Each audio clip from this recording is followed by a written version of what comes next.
The Wonderful World of Darklords. Attached notes. Bald Mountain.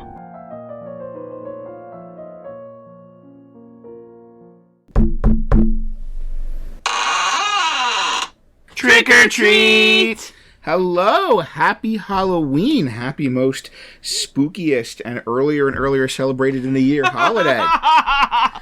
That sounds like complaining talk, and I'm not here for it. Welcome to Wonderful World of Darklords. I'm Tom. I'm Rachel. And we're discussing how to convert Disney movies to Ravenloft domains of dread, even when they have neither plot nor dialogue. Along the way, we'll look at the Darklord, the domain itself, and some plot hooks and adaptation ideas to integrate this setting into your own campaign. Today's episode, Night on Bald Mountain. So, this is something we've been meaning for a long time to have as a Halloween bonus episode. Yes. For the fairly obvious reason that, on the one hand, we have to do Night on Bald Mountain. Yeah, it's part of the great spooky pantheon of Disney. Yes, this is always in the Halloween spooky parade. Indeed, it is part of the great spooky pantheon of classical music. Yes, this is probably, unless you want to bring in Skeleton Dance, this is probably the oldest sort of Disney horror piece. Is it older than Sleepy Hollow? Yes. Cool. And this is the oldest. It's one of the most primal. It's one people know so well. You hear that music, you see those images, you see Chernobog stretching, you see the just... we've talked when we did our Haunted Mansion, when we did the regular Haunted Mansion episode, about this idea of sort of like the Disney spooky paint box. That like these are the stories and characters and images Disney has to do spooky stuff. And this is absolutely one of them. Yes. And the Mickey Mouse Halloween Scariest Story Ever does feature both a Headless Horseman Easter egg and a Night on Bald Mountain Easter egg. Yes. Because it is trying to do Disney Halloween. Oh, the Night on Bald Mountain Easter egg is certainly not those naked harpies, because boy, howdy, a G rating means something different now. It sure does. So, we have to do Night on Bald Mountain. I think once we have done Night on Bald Mountain, the kind of one piece left of the Disney Halloween Pantheon paint box that we haven't done yet is Hocus Pocus, which, as we explained, is gonna be down the road. Yes. All you Halloween Town fans out there, maybe someday that'll also be in the Disney parade. I don't know, but for now it is beloved, but not Disney parade. Beloved. There is not a big Calabar like thing in the parade. That's the bad guy. But there is a Chernobog decoration on the big villains float. We have to do this. It is just too perfectly in our mandate of spooky Disney. Yes. However, we cannot do this. No. In our normal format. We cannot do a traditional Ravenloft domain out of Night on Bald Mountain. Rachel, why would you say that is, that we can't do a traditional Ravenloft domain on Night on Bald Mountain? Well, I think it's best illustrated by, we were talking about, when we were thinking about doing this as a traditional Ravenloft domain, we were thinking about the section where we talk about the trait, ideal, bond, and flaw, for which we always like to do quotes. And we were like, what are the quotes going to be? There's going to be like the flaws. Do do do do do do do do do do do do do do do. Bond. Do do do do do. Yes, as mentioned in the opening setup, there is neither plot nor dialogue. Yeah, it's like there's a hint of a torment at the end. You've got the bells ringing, and like for all Chernobog's strength, he has to cower before them. But that's like all we get. There's no act of ultimate darkness. Right. There's no backstory of any kind. There's no like domain reflecting the Darklord. Like all we get of the domain is this one night. Yes. Like we don't know what the area around Bald Mountain is like the other 364 days of the year. So yeah, it's just even a Wish gave us more to work with than this. Had dialogue and a plot. Yes, and I am not, let the record show, I am not saying Wish is better Hands than off the Night on Bald keyboards. Mountain. Yes. I'm just saying it gave us more to work with as a domain than Night on Bald Mountain. So, what we decided to do is we're not doing a traditional Ravenloft domain. However, as we've mentioned a couple of times, one of the things that's kind of an unsung feature of Ravenloft, especially... I know from 3rd edition, I don't know how much of that was there in 2nd edition, but is there's actually a bunch of sort of mini-boss stuff. Like, they give you a lot of metaphysical tools to build mini-bosses. So we've mentioned this whole, you have this metaphysical tools of you're being corrupted by the dark powers, and, like, you're not a darklord. You don't have a domain, but you have, like, giant bat wings and an arm that shoots fireballs. Yeah, they had a ton of that in 2nd edition also. There were a bunch of, like, a whole lot of supplements that were like, here are these awesome NPCs you can use. Go! And incidentally, if you're listening to this and saying, this sounds like a Peddler's Tales episode, why is this not a Peddler's Tales episode? We have good news and bad news. The good news is that Chris Newton, our Peddler's Tales co-host, has resumed doing his podcast, Mega Dumbcast.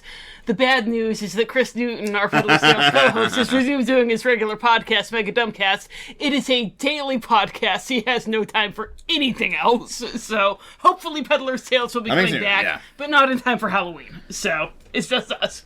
And there's the sort of mini-bosses from the Dark Powers, but there's also, like, we touched on Haunted Mansion, this idea of, like, evil places, sinkholes of evil. That's a great way to do, like, I want to do a spooky place, but I don't want to go through all the rigmarole, and believe me, the two of us understand the rigmarole of making this fit the Darklord Ravenloft domain structure. Been through that rigmarole 27 times and counting. So we are not doing this as a Ravenloft domain. We are just doing this as a sinkhole of evil at a bad, evil, cursed mountain with a demon. My eagerness and energy and Rachel's encyclopedic knowledge of Ravenloft metaphysics. Bam, bam, 1-2 punch. I don't know if what that weird sound sounded like on mic. It was me rubbing my hands together. Yes, it was. So, once again, the older material does give us some very useful stuff to build an evil mountain with a demon. Yes. And we're not going to do our normal kind of division sections, the Lord, the land, features, the mountain, the bottom of the mountain, the middle of the mountain. Like, no, we're going to kind of take this setting, this Ravenloft setting of Bald Mountain, and we're going to break it down to a couple of other sections. And the first is a section where we're going to get a little bit into some of that metaphysics to give us Bald Mountain, to give us an evil mountain with a demon on top. So, in our version of this, we are imagining... First off, I'm sorry, I love this. I'm sorry. I'm going to do this every chance I get. But I love that so much. You have Bald Mountain, and this is not just me. This is like real folklore stuff. So, Bald Mountain. This episode is combining my deep and abiding love of Ravenloft with Tom's deep and abiding love of Walpurgisnacht. Yes, yes. It's that second Halloween. Everyone should be celebrating. Are you listening? Halloween spirit? I'm giving it to you. Halloween's a real thing. It's Walpurgisnacht. Yes. So, in many mountain ranges, there is a bald mountain, right? Like a mountain that goes above the tree line to the top of its bald, even though most of the mountains are forested. And it has some either a name or a variation of Bald Mountain. There are a couple that are just called Bald Mountain. Yeah. Or Bear Mountain. Like bear is in bare bones, not bear is in Pooh Bear. And in Eastern, kind of Northern Europe, in Germany, and in, Romania, and in parts of Russia, and all that kind of whole region, there was a tradition of that being a kind of site of evil, a kind of witch's sabbat, which is what we see. Like Night on Bald Mountain, the classical piece, is basically taking that piece, I believe it's Russian or Ukrainian, that specific Bald Mountain folklore, and doing a thing about it, but that's folklore from all over that part of the world. Yeah. And so I'm imagining, because I love this kind of thing, that there really is one Bald Mountain. That there is Bald Mountains all over the domains of Ravenloft. There's a Bald Mountain in the Balanox in Barovia. There's a Bald Mountain in the ones in Borca, whose name escapes me at the moment. Also the Balanox in Borca. There's the Mountains of Misery in Darkon. Another example that Rachel's about to give. The Sleeping Beast Mountain in Lamordia, which we're going to be hearing more about that in a little bit. Doesn't that sound relevant? And so I don't remember the name of the mountain range in Lamordia. I apologize. I just remember that one specific peak. And that maybe even there are Bald Mountains all over the plains. So, like, you could have a Bald Mountain in part of Greyhawk, or a Bald Mountain in part of Kryn, or a Bald Mountain in part of Forgotten Realms. And the ones in Ravenloft specifically have become this sinkhole of evil. So even for most of the year, the non-Walpurgisnacht, the non-Witch's Sabbath, Night on Bald Mountain nights, that they kind of have a bad omen. They have you stay away from that. You don't want its shadow to fall on you.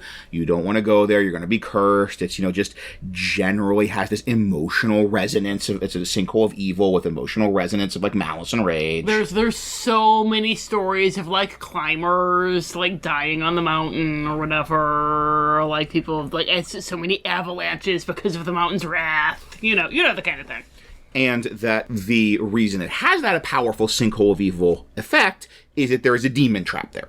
Mm-hmm. And demons being, cool, multiplanar, multidimensional things, there's a sense that the demon is trapped in all of these bald mountains at once. Yeah, they're all separate mountains, but they're really the same. They're separate facets of this same idea of a mountain that has this demon trapped there. So the demon is kind of simultaneously trapped in all this very powerful demon in all these different planes and all these different domains of Ravenloft. We just watched first season of Stranger Things with our older two kids, and we had the upside down with the pencil poking through the paper, the science teacher illustrating it, and it's all of these different places are sheets of paper, and this mountain is just a pencil skewering. Yes. Oh, what a good analogy. Thank you.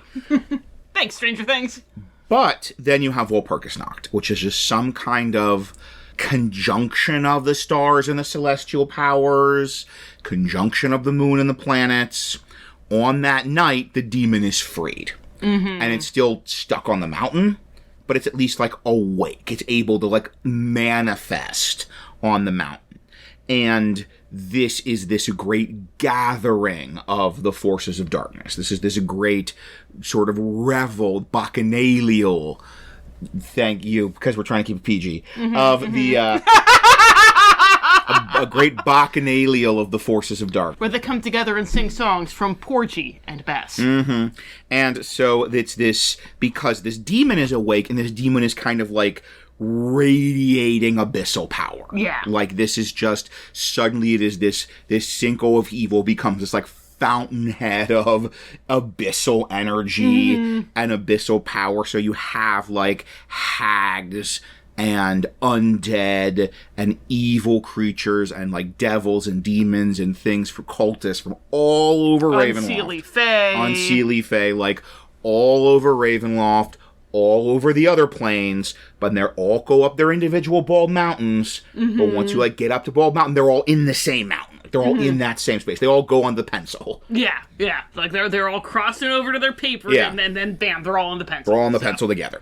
So the thing is, though, that this demon, this terrible demon, is incredibly. We were specifically saying demon because it's chaotic, right? It's a chaotic. Chernobog's a chaotic evil guy. Look at this guy, yeah.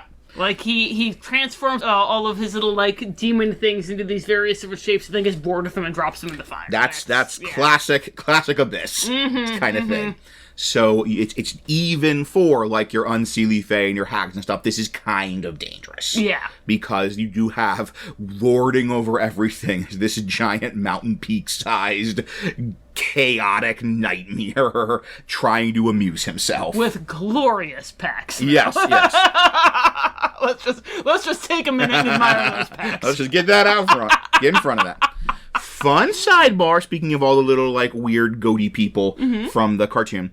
So, this actually came up before. This whole Bald Mountain Walpurgisnacht thing came up before in our Snow White episode. Oh, yeah. Because we talked about the Harz Mountains, which is where they took a lot from for Snow White. And there is a bald mountain there called the Brocken Vale. And it has that reputation of being, this is a site of a witch's sabbat. So in fact, Goethe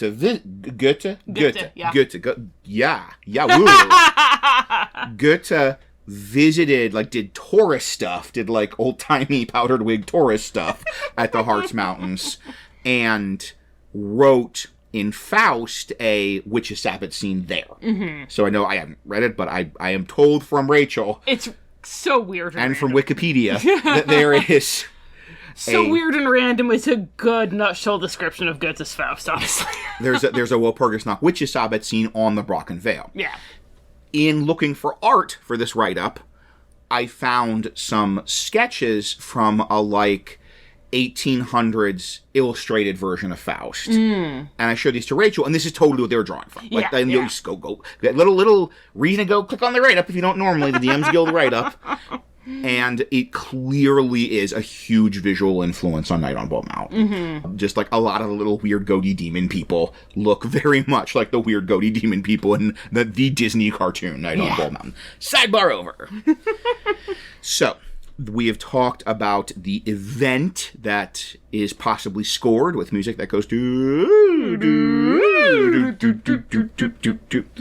But do you have any thoughts, Rachel, on this demon itself, or any maybe like weird specific Ravenloft metaphysical stuff that got it trapped on Bald Mountain? Oh, you know I do. I do. So, first off, as Tom mentioned, clearly a demon. We're doing the stats of a Balor for Chernobog. Or Balor, how do you... I don't know. Okay. It's pronounced Balrog. Yeah, it's Balrog. For those of you who don't know, this was originally a Balrog before they got sued and changed it to something slightly, took off a letter and rearranged a couple other letters. Yeah. But basically a Balrog, which does not check out for Chernobog. Giant flaming wing guy in a mountain. You had to check out, stat out Chernobog. A Balrog might not be a bad place to start. Yeah. So, okay. This is kind of... All right, cracking knuckles, getting into it. I am cracking my knuckles. Rolling up the sleeves. I'm wearing a tank top, so I can't do Metaphorically speaking. So what we're looking at for Chernobog, we wanted the idea of this incredibly powerful demon who is not a darklord, but is trapped, and fortunately, 2nd edition gave us a way to do that. Yes, they did. Van Guide to Fiends, which I have encyclopedic knowledge of by this point. So much. I love you too. Look, the Gentleman Caller is the big bad of my campaign. I've reread Van Guide to Fiends so many times. But there was a thing that they had in 2nd edition where fiends could perform what were called power rituals. And it was great. It was so dark powers because it was like this poisoned carrot that the dark powers are holding out to the fiends, which is just poisoned carrots is what they do. And the idea is that the fiends, if they performed this power ritual in a domain, then they would get a spell-like ability that was thematically linked to the domain. Like, there would kind of be, like, calling on part of the power of the land and taking that power into themselves. And there was a really cool thing also where, like, because they're taking that little bit of power from the land, the Dark Lord could feel it. Nice. They didn't necessarily know what they were feeling, but, like... Oh, no. Yeah. I feel bad today. There was like, a thing where, I think it was the Whistling Fiend was performing one in Invidia, and Gabriel Adair, the Dark Lord of Invidia, like, passed out in the middle of a party, and like, for no apparent reason. So, it would be, you know, if you did it in... Like, in New Daemon Lu, if you did if a fiend did a power ritual, there would probably be something with an illusion. Right? Yeah. Because they're trying to make themselves look all fancy. In Old Daemon Lu, I think, was suggestion. In Darkon, then it might be a necromancy spell of some kind. Right. In Barovia, it might be vampiric touch, you know, Sure. that kind of thing. And the problem was... It's Ravenloft, so as you're binding yourself to the land more and more, you're binding yourself to the land more and more. We mentioned in our Home on the Range episode of all things. An obscure reference. Listen to it, it's fun, I promise. Yeah. But fiends had what was called a reality wrinkle, which is kind of this idea of like a mini domain that they carried with them wherever they went.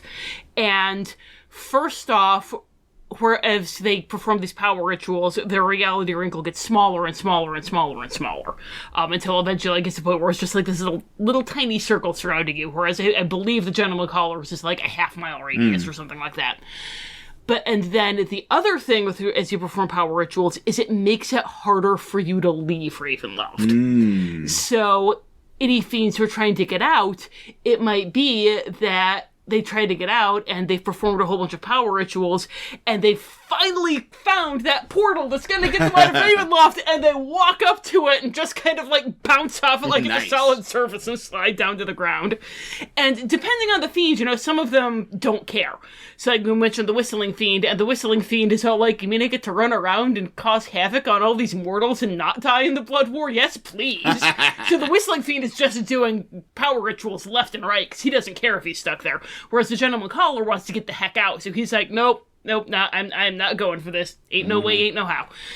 Which brings us to Chernobog. Yeah, it's so perfect. Like, Rachel told me this. I'm like, wow, it's like we sat down to come up with a backstory for Chernobog. Chernobog is ludicrously powerful because he has performed power rituals probably in every domain that has a bald mountain, I would say. Yes! So he has tied himself to the mountains in all of these domains that have bald mountains, and he has performed so many power rituals that he is now just literally a mountain. And he's trapped in the mountain, and that is his reality wrinkle, is this mountain. It's so perfect! And he's stuck, and not only is he stuck in Ravenloft and he can never leave, he is stuck in this mountain and he can never leave. That's the great thing. Not even just the getting the power, but even specifically it's tying you to the land. That works so well to explain why he's like his legs are a mountain. Yeah. Why he's like stuck on this mountain and fused into it. And it also sets up that very self-indulgent cool thing I just described of sort of all the mountains are interdimensionally united, because he did the power ritual in all of them, so he's stuck in all of these domains simultaneously. And it also means, for all of you who need to have a mechanical reason to give him extra powers, I see you. You are seen. I validate you. You have an ironclad excuse now, which is that he's performed all these power rituals. He has a butt-ton of spell-like abilities that your average Baylor doesn't have. That, like, he probably is the most powerful fiend in Ravenloft in, like, a toe-to-toe, character sheet write-up type thing. But 364 days of the year, he's, like, asleep on a mountain in hibernation. And the night he's not asleep, he's allowed to wake up, he's still stuck on a mountain. Yeah. We're not really this is kind of the closest thing we're getting to incorporating the older material section, so I'm just going to bring in a couple of fun Ravenloft mountains here that you can tie this into. I mentioned the Sleeping Beast in Lemordia, and in canon, it was the idea that there was this mountain and no one remembered why it was called the Sleeping Beast, but it was because there was this sleeping Merilith underneath of it, and one day she was going to wake up and wreak havoc. And if you wanted to, you could just lump that together and say that Chernobog is the Sleeping Beast, and one night a year he wakes up. If you wanted to have that as a cool little bit of flavor. You could get a very interesting story if you're doing kind of what they're doing with the Sleeping Beast in 5e Ravenloft, of like, people are mining a bald mountain. Oh, like, yeah, there's a lot. Yeah, there's a lot of like potential story, even for the other 364 days of the year of your mining bald mountain. Yeah. And then another fun thing is, I believe it was in Old Hazlitt that there were these like, what are they called? Like the very tall, like Badlands, like the tall, skinny Badlands kind of mountains that the wind whistles around and does. Yeah, I know what you're talking about. They had some of those. And you could have one of those be a bald mountain, because the idea was if you walked by one of those at the wrong night, at the wrong time, then you would fall asleep and wake up in Blootspur. Ooh. So, and I know that Blootspur has a giant mountain. Yeah. So, you could have it be that the Blootspur mountain and these mountains in Hazlitt are both bald mountains. Mountain, yeah.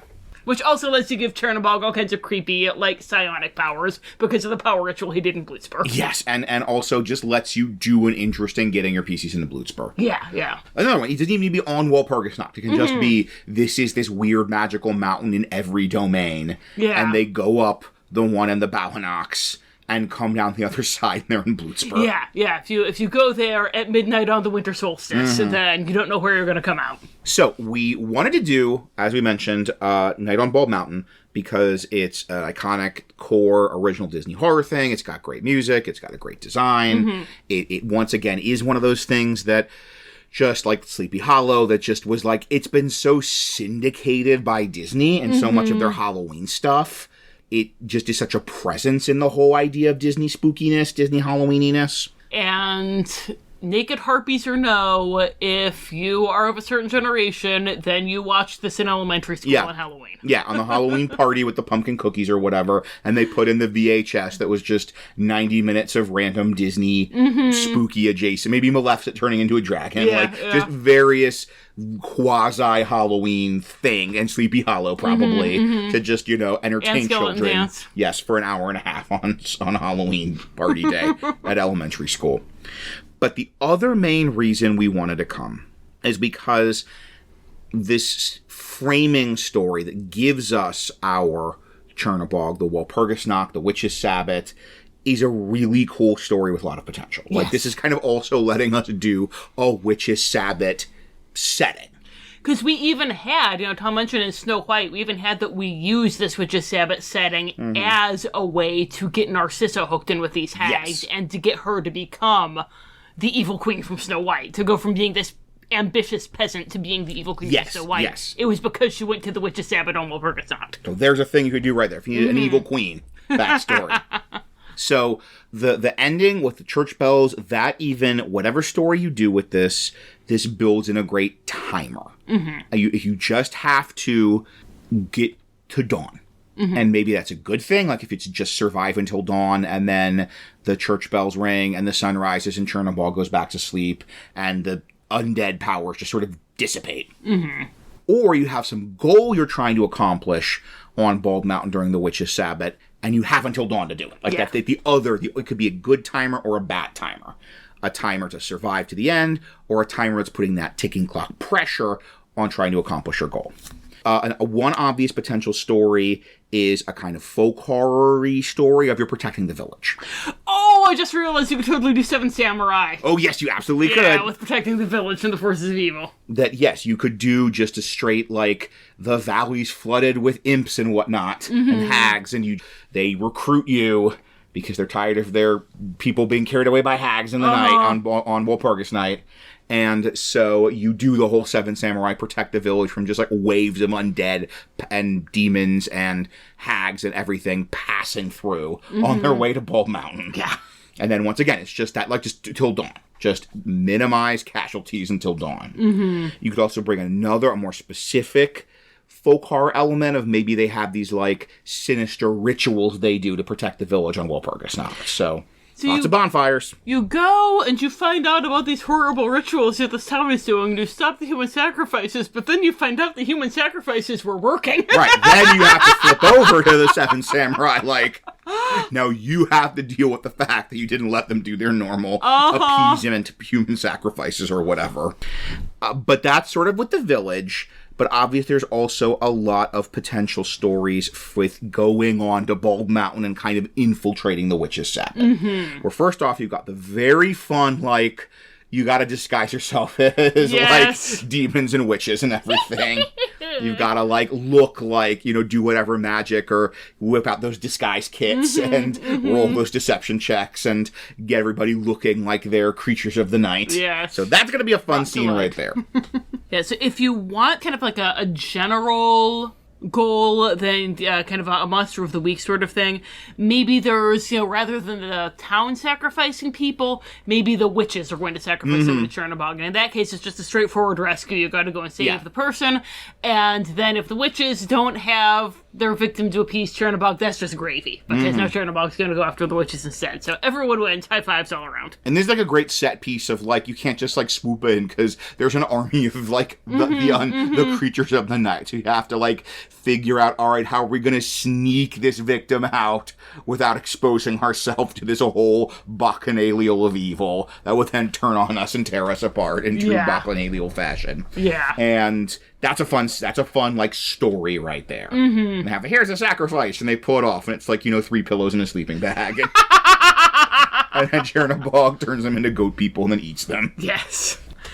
If you want to be tying it into your campaign, if you want this to be kind of like a way that they get a hold of a MacGuffin or some information they need, speaking of MacGuffins, maybe somebody there has the evil magic item that they need. They've got like, the hand of whatever, and only at the Witch's Sabbath will they be able to find it, and so they have to go and, infiltrate and steal it.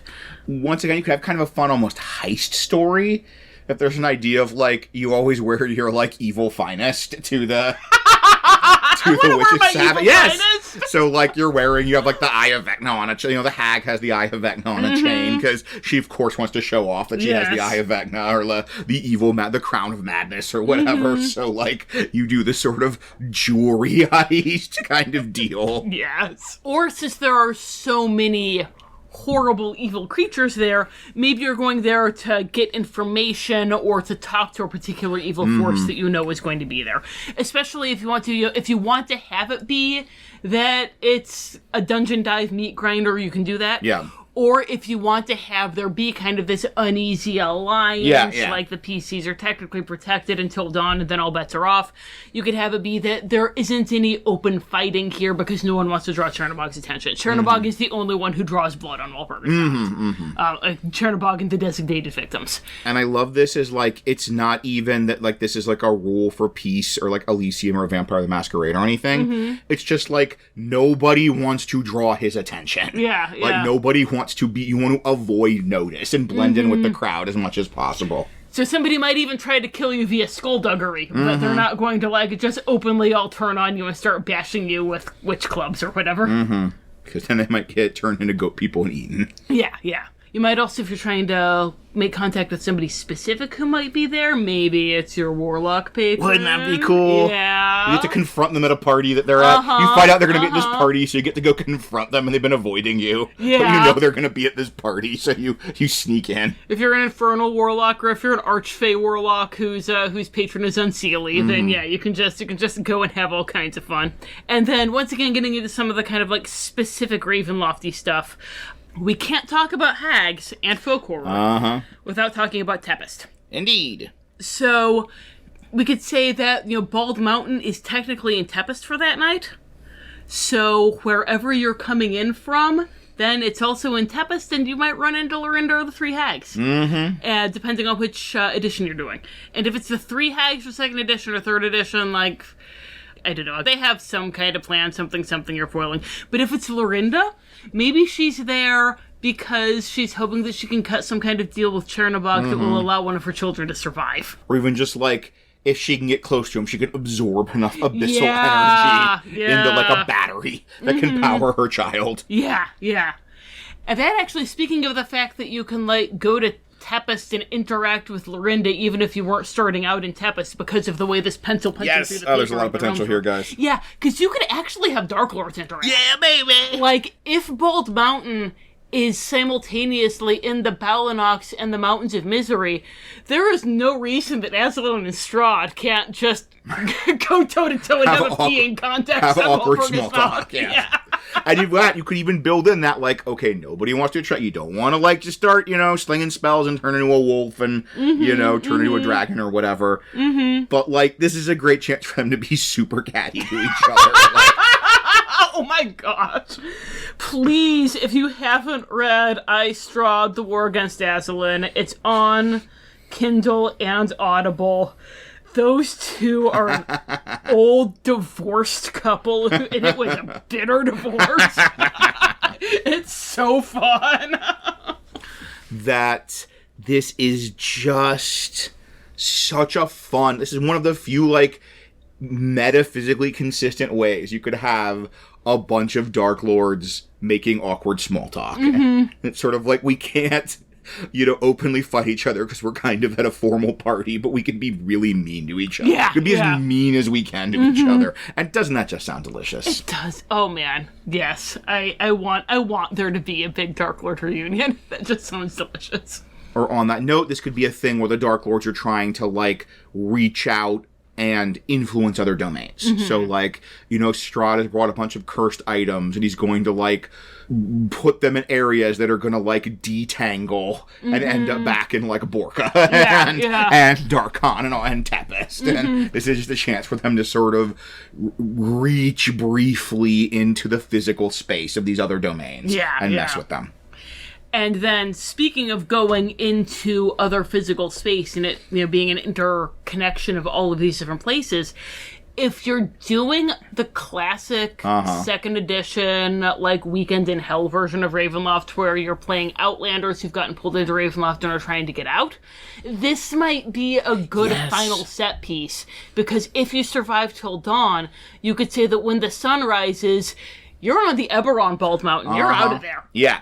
You're on the Kryn Bald Mountain. Like, you just, you learn the lore, you find out you have to kind of hang around the, Takesis. And try not to be noticed. And then, at dawn, they'll all disentangle, and now you're back in Kryn. Yes.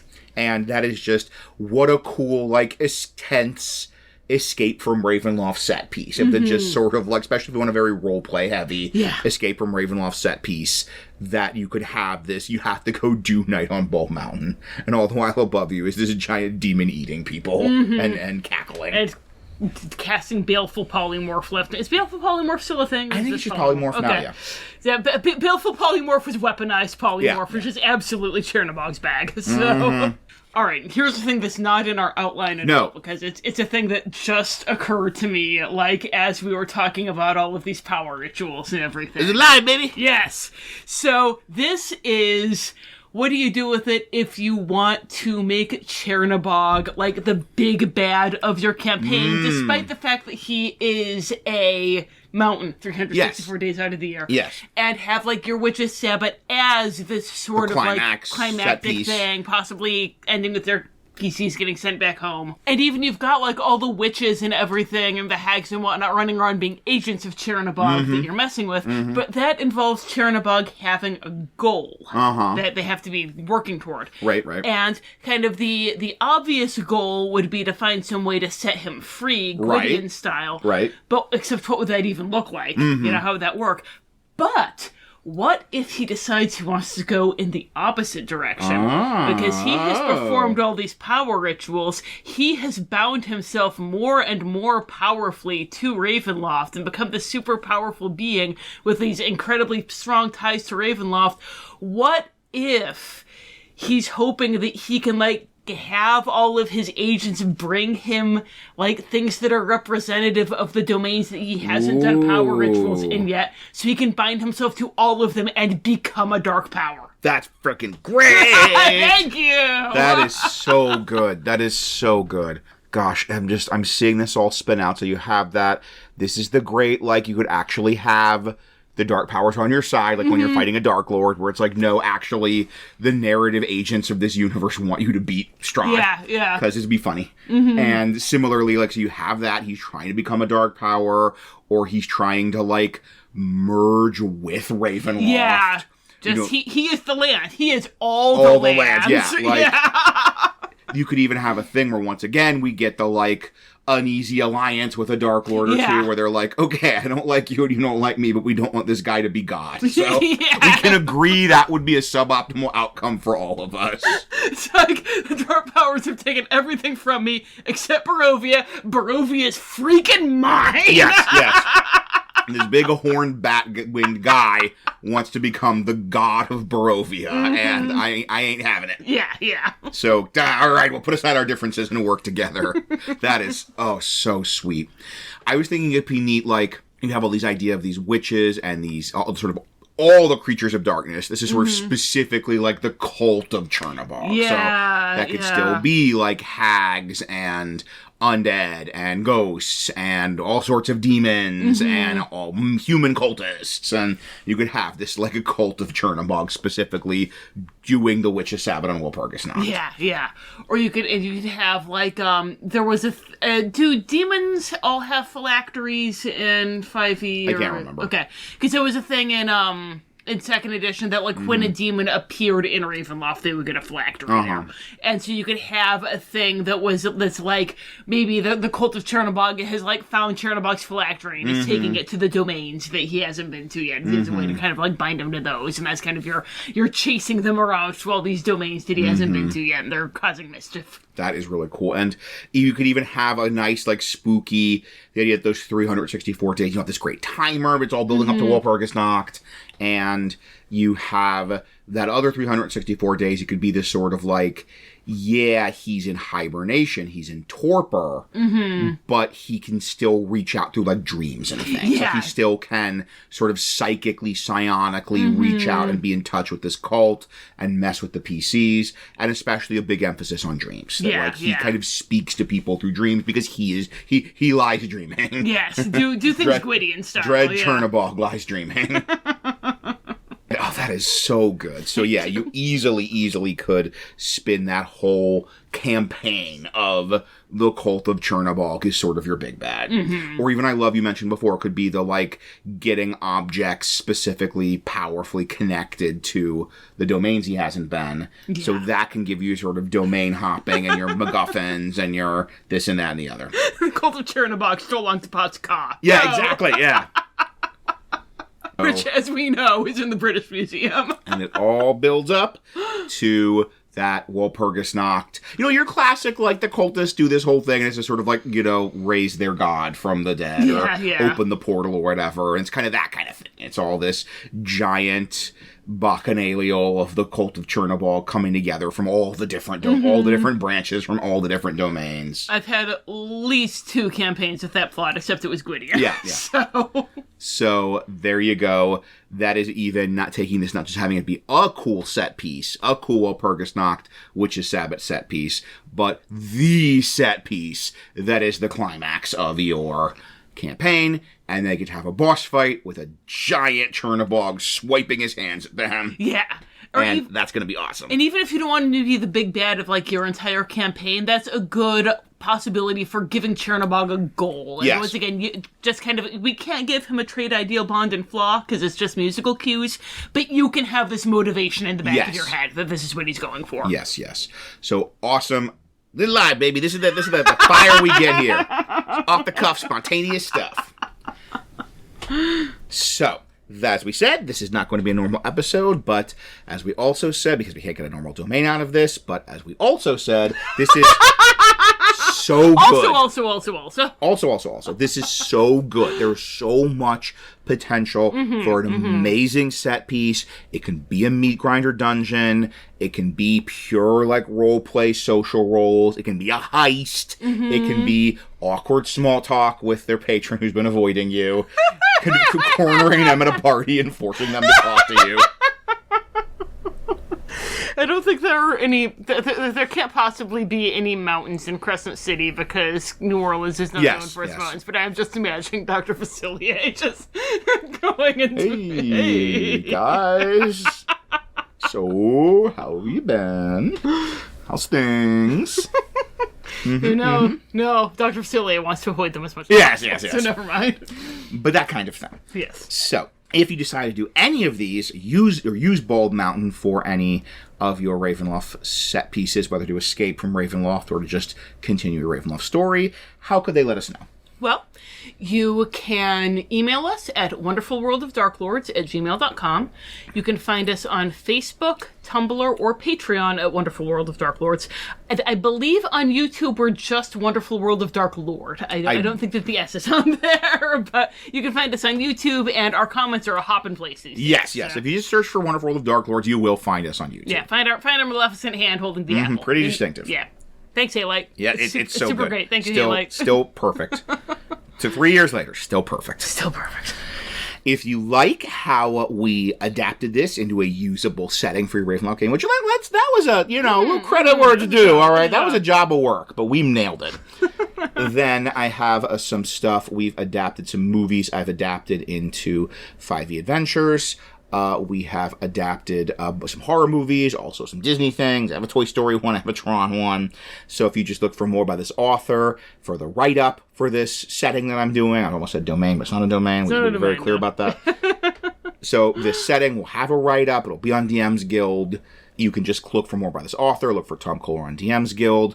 We also didn't come up too much here, but if you appreciate my subtlety in describing the exact nature of the party happening, then we also have some resources for doing more spooky horror games for younger players. And those are also available on DM's Guild if you just look for Tom Kohler. And then speaking of young people, I have a picture book, Mother Ghost, Nursery Rhymes for Little Monsters. It's 13 classic nursery rhymes rewritten to be about today, Halloween! Woo! And so if you order it today, it is not going to be here in time for today. But if you wait till tomorrow, you might be able to get it on clearance. So Indeed. Go for it. Until next time, thank you for listening. Happy Halloween and happy gaming.